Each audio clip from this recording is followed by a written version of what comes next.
네, 오늘 본문은 예수님께서 십자가에 죽으시기 일주일 전, 즉 예루살렘에 입성하고 나신 이후 그 다음 날 일어난 사건 두 가지를 기록하고 있습니다. 본문에 기록된 두 가지 사건 가운데 중심되는 사건은 성전 청결이라고 불리는 사건인데요.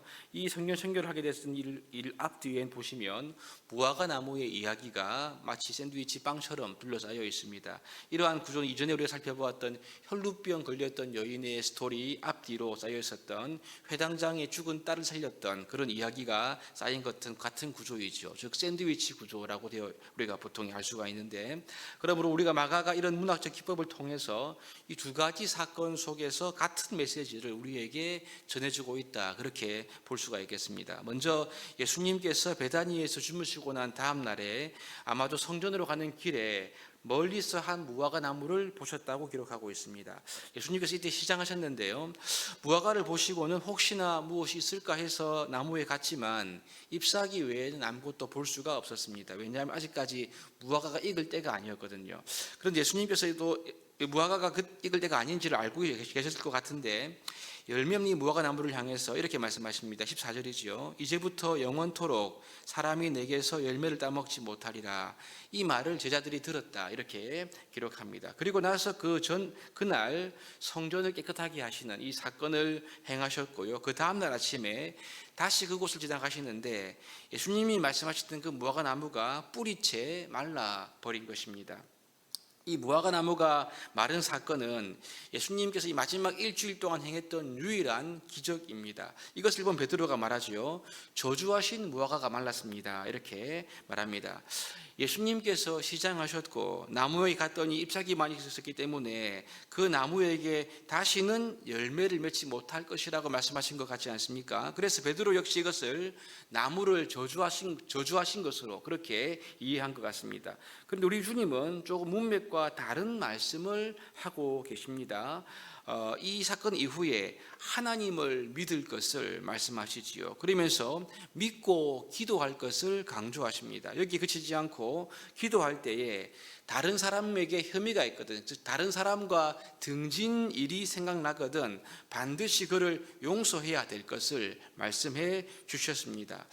보통 이 무화과 나무를 이스라엘 백성이라고 해석하는 경우가 이제 많은데요. 이렇게 볼 때 이 무화과 나무가 마른 이 사건은 단순히 예수님께서 먹을 것이 없어서 배고파서 홧김에 이 무화과 나무를 저주한 것이 아니라는 것을 알 수가 있고요. 이 사건 속에는 어떤 메시지가 숨어 있다는 것을 우리가 짐작해 볼 수 있습니다.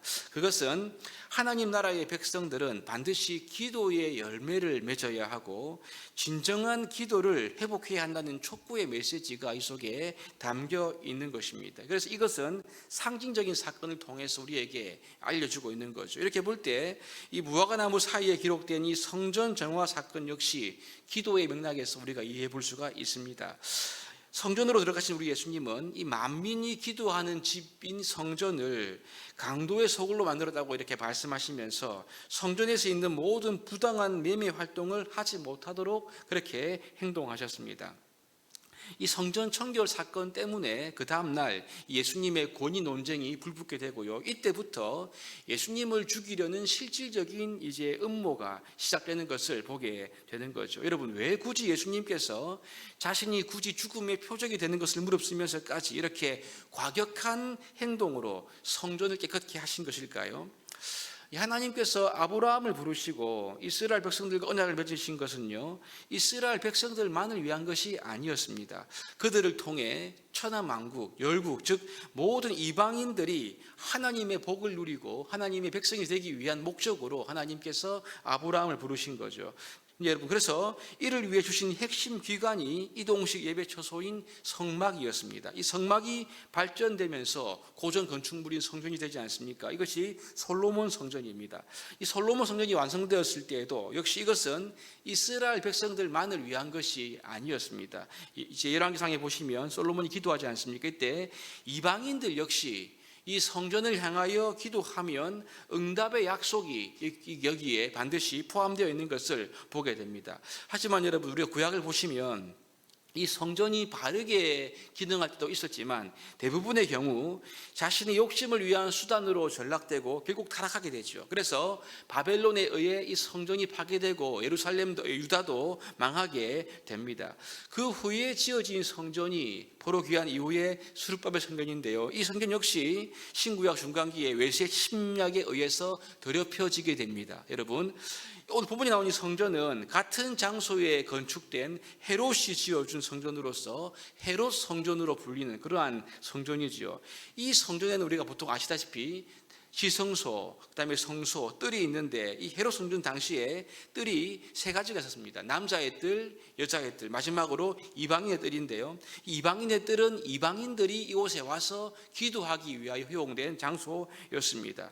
여러분, 근데 우리가 보통 성전에 가면 당시에 먼 곳으로부터 올 때 제물을 가지고 오죠. 양이나 염소, 비둘기를 가져오는데 오는 과정에 이 짐승이 상하는 일들이 있었거든요. 그래서 이러한 현실적인 필요 때문에 제사를 드리기 위해서 제물을 거래하는 시장이 형성되게 되었습니다. 그런데 문제는요, 예수님 당시 이러한 매매 활동이 성전 당국, 곧 종교 지도자들에 의해서 독점적으로 운영되면서 물건을 판매하고 환전을 하면서 어마어마한 부당한 이익을 챙기는 수단으로 이곳이 전락하게 되었습니다. 그러므로 예수님께서 이 성전에서 매매하는 자들을 내어쫓고 환정상과 비둘기상을 엎어버린 이 일은 부당한 이익을 착취하는 종교 지도자들과 성전을 향한 직접적인 대적 행위였음을 우리가 알 수가 있는 거죠. 그러면서 중요한 말씀하십니다.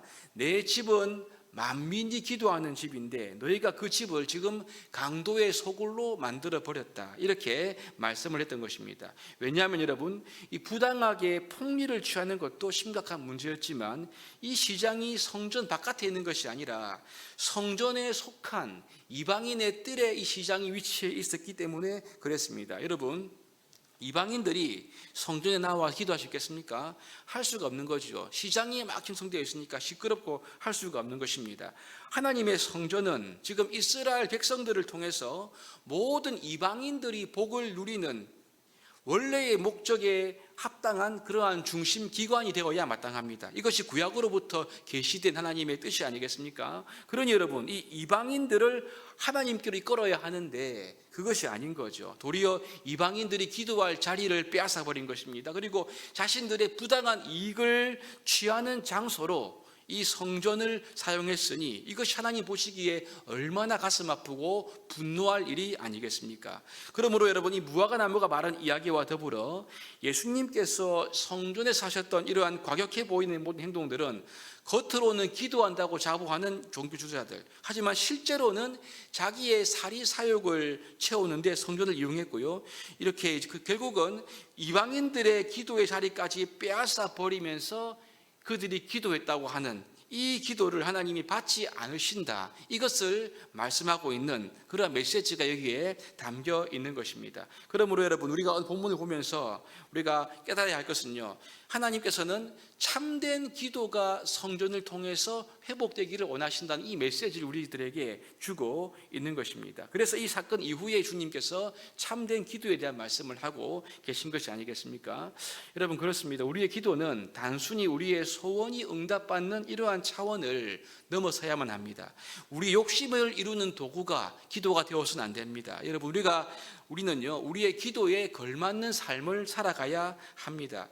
이방인의 뜰을 빼앗아 버린 것, 그리고 유대인들이, 종교주자들이 자신의 어떤 폭리를 위해서 세속적인 방식으로 살아가면서 기도해서는 안 된다는 말씀인 거죠. 우리의 삶이 따로 떨어져 있고 기도가 따로 떨어져 있어서는 우리의 기도는요, 심판을 받고 결국 아무런 열매를 맺을 수가 없다는 것을 우리에게 알려주고 있습니다. 여러분, 그러므로 우리가 세속적인 삶의 방식을 철저히 회개하고 아버지 앞에 나가야 합니다.